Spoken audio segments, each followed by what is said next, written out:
1994 সাল ওয়াল স্ট্রিটের একটা হাই পেইং চাকরি ছেড়ে দিয়ে ৩০ বছরের এক যুবক একটা পুরানো গাড়িতে করে সিয়াটলের দিকে রওনা দিলেন। সাথে ছিলেন তার স্ত্রী, আর মনের মধ্যে ছিল এক অদ্ভুত আইডিয়া, গ্যারেজে বসে ইন্টারনেটে বই বিক্রি করা। তখন বেশিরভাগ মানুষ ভেবেছিল এই ছেলেটা নির্ঘাত পাগল হয়ে গেছে, কিন্তু ৩ দশক পর সেই পাগলাটে সিদ্ধান্তটাই তৈরি করল পৃথিবীর অন্যতম বড় ব্যবসায়িক সাম্রাজ্য অ্যামাজন। আর সেই যুবক জেফ বেজস পৌঁছে গেলেন $200 বিলিয়ন বেশি সম্পদের শিখরে। কিন্তু কিভাবে? শুধু ভাগ্য, নাকি এর পেছনে ছিল এমন কোনো ব্যবসায়িক মাস্টার প্ল্যান যা সাধারণ মানুষের চিন্তার বাইরে? আজকে আমরা জানব কিভাবে একজন সাধারণ অনলাইন বই বিক্রেতা তৈরি করলেন $1 ট্রিলিয়ন এক আধুনিক সাম্রাজ্য। চলুন শুরু করা যাক। জেফ বেজসের গল্পের শুরুটা কিন্তু কোনো বড় ধনকুবেরের পরিবারে হয়নি। শৈশব থেকেই প্রযুক্তির প্রতি তার ছিল প্রচণ্ড ঝোঁক। কম্পিউটার সায়েন্স ও ইলেকট্রিক্যাল ইঞ্জিনিয়ারিংয়ে পড়ালেখা শেষে তিনি কাজ শুরু করেন ওয়াল স্ট্রিটের প্রতিষ্ঠিত আর্থিক প্রতিষ্ঠানে। ক্যারিয়ার তখন তুঙ্গে। কিন্তু 1994 সালে বেজস খেয়াল করলেন এক অভাবনীয় তথ্য: ইন্টারনেটের ব্যবহার প্রতি বছর প্রায় 2300% হারে বাড়ছে। তিনি বুঝলেন ভবিষ্যতে কেনাকাটার বড় একটা অংশ চলে আসবে অনলাইনে। তখনই তিনি জীবনের সবচেয়ে বড় ঝুঁকিটা নিলেন। ছেড়ে দিলেন কোটি টাকার চাকরি, নিজের সব সঞ্চয় আর পরিবার বন্ধুদের থেকে কিছু টাকা জোগাড় করে শুরু করলেন Amazon.com। কেন প্রথম বই বিক্রি শুরু করেছিলেন? কারণ বই প্যাক করা সহজ, নষ্ট হয় না, এবং বাজারে লাখ লাখ বইয়ের বিশাল ক্যাটালগ ছিল যা কোনো সাধারণ দোকানে রাখা সম্ভব নয়। সিয়াটলের একটা ছোট গ্যারেজে বেজস আর তার কয়েকজন কর্মী কাজ শুরু করলেন। নিজের হাতে প্যাক করতেন বইয়ের পার্সেল। কিন্তু পথটা সহজ ছিল না।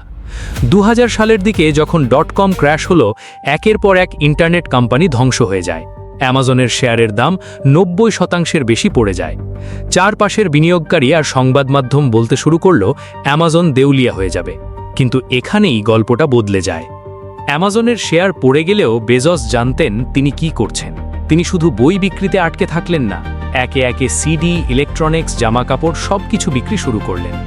অনলাইন স্টোর থেকে অ্যামাজন হয়ে উঠল দি এভরিথিং স্টোর। এরপর 2005 সালে বেজস নিয়ে এলেন অ্যামাজন প্রাইম। সামান্য বার্ষিক ফিয়ের বিনিময়ে ফ্রি ও দ্রুত ডেলিভারি। সবাই বলেছিল এত কম খরচে দ্রুত শিপিং দিলে অ্যামাজন ধ্বংস হয়ে যাবে। কিন্তু এই সিদ্ধান্তটাই অ্যামাজনকে অন্যদের থেকে আলাদা করে দিল। প্রাইম মেম্বাররা দিনে দিনে আরও বেশি কেনাকাটা করতে শুরু করলেন। তবে বেজসের আসল খেলা ছিল অন্য জায়গায়।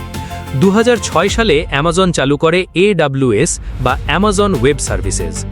অনলাইন ই-কমার্স চালাতে অ্যামাজনের যে শক্তিশালী ক্লাউড সার্ভার সিস্টেম লেগেছিল, বেজস সেটা অন্য কোম্পানিগুলোর কাছে ভাড়া দেওয়া শুরু করেন। তখন হয়তো কেউ ভাবেনি এই ছোট সিদ্ধান্ত একদিন পুরো পৃথিবীর ইন্টারনেট ব্যবস্থাকে ব্যাকবোন দেবে। আজ নেটফ্লিক্স থেকে শুরু করে বড় বড় গ্লোবাল টেক কোম্পানি AWS এর ওপর নির্ভরশীল। অ্যামাজনের মোট প্রফিটের বড় একটা সিংহভাগই আসে এই AWS থেকেই। অ্যামাজনের এই অভূতপূর্ব সাফল্যের পেছনে বেজসের 4টি মূল বিজনেস স্ট্র্যাটেজি ছিল। কাস্টমার অবসেশন, প্রতিদ্বন্দ্বীদের দিকে না তাকিয়ে শতভাগ নজর দেওয়া গ্রাহকের অভিজ্ঞতার ওপর। লং টার্ম থিঙ্কিং, স্বল্পমেয়াদী মুনাফা না খুঁজে বছরের পর বছর লাভের টাকা ব্যবসায় নতুন করে বিনিয়োগ করা। ডে ওয়ান মেন্টালিটি, কোম্পানি যত বড়ই হোক সব সময় নিজেকে একটি স্টার্টআপের মতো দ্রুত ও উন্নাভাবনী রাখা। মাল্টিপল রেভিনিউ স্ট্রিমস, শুধু ই-কমার্স নয়, ক্লাউড কম্পিউটিং, ডিজিটাল অ্যাডভার্টাইজিং এবং স্ট্রিমিং সার্ভিসের মতো একাধিক আয়ের উৎস তৈরি করা।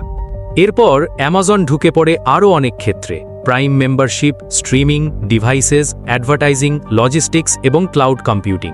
অন্যদিকে বেজস অ্যামাজনের বাইরে তৈরি করেন এরোস্পেস কোম্পানি ব্লু অরিজিন এবং 2013 সালে দ্য ওয়াশিংটন পোস্ট কিনে নেন। 2021 সালে বেজস অ্যামাজনের CEO পদ ছেড়ে এক্সিকিউটিভ চেয়ারম্যান হন, তবে কোম্পানিতে তার বড় শেয়ার হোল্ডিং বজায় থাকে। ফোর্বসের হিসেবে 2026-এ তার অ্যামাজনের মালিকানা প্রায় 8%। আর এখানেই বুঝতে হবে তার $200+ বিলিয়ন সম্পদের আসল রহস্য। জেফ বেজসের সম্পদের বড় অংশ ক্যাশ হিসেবে ব্যাংকে পড়ে নেই। তার ওয়েলথের বড় অংশ অ্যামাজনের মতো কোম্পানির শেয়ার্স এবং অন্যান্য অ্যাসেটের মূল্য থেকে আসে। তাই অ্যামাজনের শেয়ার প্রাইস বাড়লে তার নেটওয়ার্থও বাড়তে পারে, আবার শেয়ার প্রাইস কমলে নেটওয়ার্থ দ্রুত কমেও যেতে পারে। ফোর্বসের জুলাই 2026-এর হিসেবেও বেজসের রিয়েল টাইম নেটওয়ার্থ প্রায় $243 বিলিয়ন কাছাকাছি ছিল, অর্থাৎ 200 বিলিয়নের সীমা তিনি অনেক আগেই অতিক্রম করেছেন। জেফ বেজোসের এই যাত্রা আমাদের শেখায় দূরদর্শী চিন্তা, বড় ঝুঁকি নেওয়ার সাহস এবং দীর্ঘমেয়াদী পরিকল্পনায় একটা সাধারণ আইডিয়াকে বিশ্বের সর্ববৃহৎ সাম্রাজ্যে রূপান্তর করতে পারে। আপনার কাছে জেফ বেজোসের সাফল্যের সবচেয়ে বড় কারণ কোনটি মনে হয়েছে কমেন্টে জানিয়ে দিন। আর এমন আরও তথ্যভিত্তিক ভিডিও পেতে আমাদের চ্যানেলটি সাবস্ক্রাইব করতে ভুলবেন না। আল্লাহ হাফেজ।